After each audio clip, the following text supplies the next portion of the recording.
Mesdames et messieurs, bonsoir et bienvenue dans notre rendez-vous culture. Mon invitée ce soir est une chanteuse professionnelle, coach vocale et praticienne en art-thérapie. Elle habite la musique et l'utilise comme un pont vers les autres. Behia Ouaksas est une véritable polyglotte de l'âme.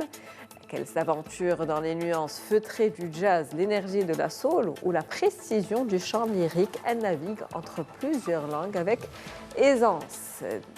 Donc sa voix n'est pas seulement une performance technique, c'est une invitation à voyager. C'est un plaisir de la recevoir ici ce soir sur Média TV. Behia Ouaksas, bonsoir à vous. Bonsoir Marianne, merci de m'accueillir. Merci d'accepter cette invitation, un plaisir de vous recevoir. Donc on va parler un petit peu de votre carrière professionnelle en tant que chanteuse professionnelle. Vous chantez plusieurs styles, plusieurs langues, je le disais en introduction. Tout d'abord, on va revenir au tout début de cette aventure. Comment vous avez trouvé votre voix ? Alors c'est une question très importante, effectivement. Moi, je l'ai trouvée, je ne vais pas dire par hasard, parce que je ne crois pas au hasard, mais je pense qu'il y avait une prédestination à cela. J'ai grandi dans une famille religieuse où la musique était plutôt très, très conditionnée.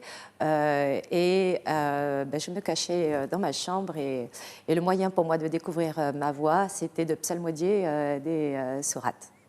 J'ai appris à psalmodier de par moi-même, avec la translittération, parce que je ne lis pas l'arabe. Je ne suis pas arabophone à proprement parler, parce que d'origine kabyle, donc ça parlait kabyle à la maison. Et donc, à la maison, en fait, comme j'étais une enfant très intéressée par la religion, j'avais entre 13 et 15 ans, j'ai psalmodié des sourates. Et là, j'avais la possibilité de lâcher ma voix, pour le coup. Il n'y avait pas de notion d'interdit. Et je pense que c'est à ce moment-là que j'ai découvert ma voix. Vraiment, le bonheur intense de délivrer cette vibration vocale, c'était quelque chose de très magique. Une découverte aussi grâce à la spiritualité, d'une certaine manière. Oui. Souvent, ça commence comme ça, enfin, en tout cas dans l'histoire de l'humanité. En tout cas, vous chantez dans plusieurs langues différentes. Quelle impression ça fait ? Et puis, sur scène, est-ce que vous changez un petit peu de personnalité en fonction de la langue que vous avez choisie pour chanter, justement ? Alors, moi j'ai le sentiment qu'à chaque fois que je chante une chanson, peu importe la langue dans laquelle je vais la chanter, ce n'est pas nécessairement la langue, mais davantage le message qu'on délivre, qui me fait changer de personnalité. Suivant l'histoire que je vais raconter, je vais rentrer dans un personnage. Donc c'est le texte qui vous emporte plus que la langue. Plus que la langue. Maintenant, si je vais chanter du Aretha Franklin, donc en anglais, bien sûr, ou si je vais chanter du Edith Piaf, il y a une sonorité et il y a une culture derrière la langue qui fait qu'il y a une attitude qui est différente. Voilà. Mais au-delà de la langue même, c'est ce que porte la langue à travers le chant. Voilà. C'est le message que vous chantez, d'une certaine manière. Le message et évidemment l'énergie de la langue aussi, et de la musique qui l'accompagne. Vous pouvez nous donner un petit exemple ? C'est-à-dire en live comme ça ? En live, vous voulez improviser, choisir la langue d'abord, de votre choix. Sur on a assez de temps. Ok, alors puisque j'ai choisi Aretha Franklin et Edith Piaf, je vais commencer par Edith Piaf. Ça ferait...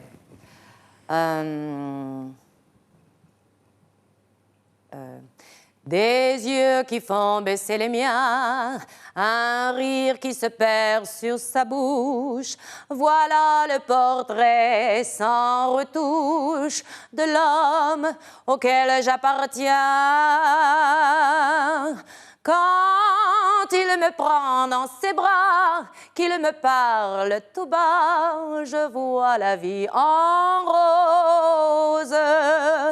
Il me dit des mots d'amour, des mots de tous les jours et ça me fait quelque chose.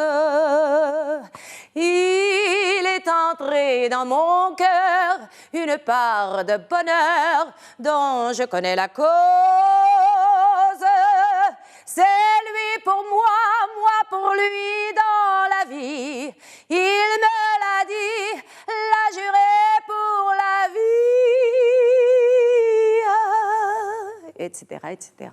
En tout cas, ça me fait plaisir que vous partagiez votre voix en live avec notre public. Effectivement, vous vivez bien les paroles que vous chantez et puis l'instant présent, on le ressent. Et c'est une époque aussi. C'est au-delà on raconte, donc dans l'interprétation, j'ai choisi l'interprétation à la Édith Piaf. J'aurais pu faire une interprétation beaucoup plus actuelle, beaucoup plus... Mais moi, ça a été un de mes premiers exemples, Édith Piaf, une de mes profs de chant, ma première prof de chant, ça a été Édith Piaf, par l'observation. Après, il y a eu Barbara Streisand, il y a eu Aretha Franklin, il y a eu Ella Fitzgerald, il y a eu Whitney Houston, voilà.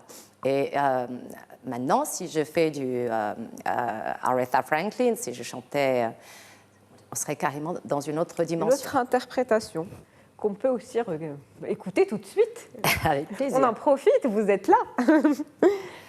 You're no good heartbreaker, you're a liar and you're a cheater.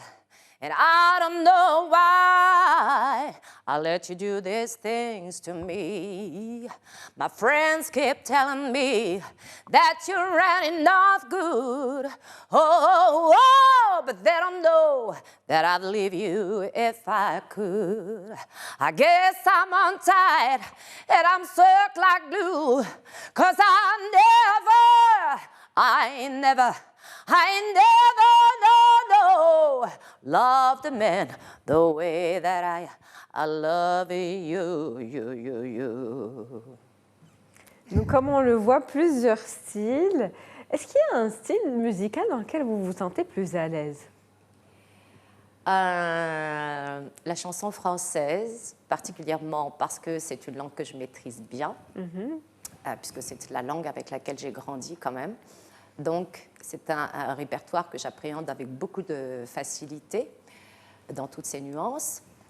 Et puis, il y a aussi le blues, parce que c'est vraiment le blues à la Aretha Franklin, par exemple, ou rhythm and blues. Donc, il y a cette décharge d'énergie comme ça. Voilà. Et puis, les thèmes abordés dans le blues, c'est la souffrance, c'est la douleur, le manque de l'autre, ou des situations vraiment difficiles. Et c'est un vrai exutoire quand on chante ce genre de texte, ce genre d'histoire. Surtout qu'on les vit sur scène, effectivement. Ah oui. Ouais. Qu'est-ce qui vous a donné envie de passer du statut, justement, de soliste à celui de chef de chœur au sein de la chorale du Bonheur, du coup? Alors, je n'étais pas prédestinée à cela, comme je n'étais pas prédestinée à chanter. Enfin, prédestinée, quand je dis prédestinée, c'est-à-dire que ce n'est pas quelque chose que j'avais choisi au départ. Ça s'est imposé à moi comme une évidence. Plusieurs heureux hasards, mais on ne croit pas au hasard. La destinée, on va dire. Voilà, le mektoub, exactement, le mektoub. Quand les choses sont là, elles sont là et on les accueille. J'ai choisi de les accueillir pour mon plus grand bonheur. Et j'espère pour le bonheur justement des personnes que j'accompagne au sein de la chorale. J'ai même une autre chorale. On m'a demandé de faire une autre chorale encore, enfin 2 autres chorales. Mais je pense que déjà, si j'aboutis bien dans les 2 chorales que je suis en train de mener maintenant, c'est pas mal. On verra probablement par la suite. Alors, ce qui m'a menée, en fait, j'ai déjà fait des ateliers en fait, au sein de groupes d'entreprises où j'ai en fait créé une cohésion dans les groupes avec des nouveaux recrutés, etc.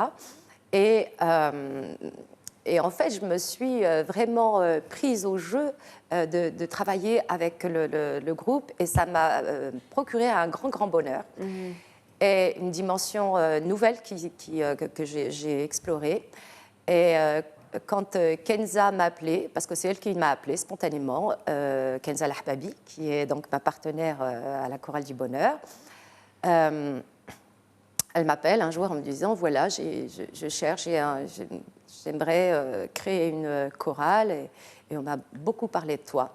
Est-ce que tu serais d'accord ? Alors, je lui posais tout un tas de questions, bien sûr, pour être certaine que je puisse m'engager sans que ça puisse mettre à mal l'une ou l'autre partie. Et à partir du moment où on s'est mis d'accord, je me suis lancée à pieds joints, voilà, dans cette nouvelle aventure. Dans cette aventure, ouais. On dit souvent que chanter en groupe guérit, et justement, vous faites de l'art-thérapie. C'est une chorale du bonheur. Donc, parlez-nous un petit peu de ce processus de guérison qu'on peut entamer grâce à l'art et puis à la musique également. Alors, je peux parler de l'art en général. Moi-même étant assez... moi, je suis très, très manuelle. J'adore utiliser mes mains et faire tout un tas de choses avec mes mains, que ce soit dessiner, peindre, bricoler, jardiner. Enfin, tout ce que je peux créer de mes mains, ça m'emplit d'une grande satisfaction. Mais je vais parler spécifiquement de la voix. La voix, c'est un... Alors déjà, je vais parler déjà de mon parcours personnel. La voix, pour moi, a été un point d'entrée vers un épanouissement incroyable qui n'a cessé de grandir tout le long de ma vie. Et donc aujourd'hui, en fait, le chemin qui m'est proposé par la vie de conduire des personnes à se connecter à sa voix, pour moi, c'était juste en fait une suite logique. Je constate que c'est une suite logique. Et je fais du coaching vocal en individuel aussi, bien sûr. Mais là où j'ai une plus grande satisfaction, c'est quand je conduis plusieurs personnes. Pourquoi ? Déjà, l'impact du chant lui-même, en fait, je touche plus de personnes. Et donc, quand je suis avec cette chorale, en fait, il y a, comment dirais-je, la première chose, c'est qu'il faut savoir que déjà, le fait de chanter, ça abaisse le stress, d'accord ? Ça abaisse le cortisol.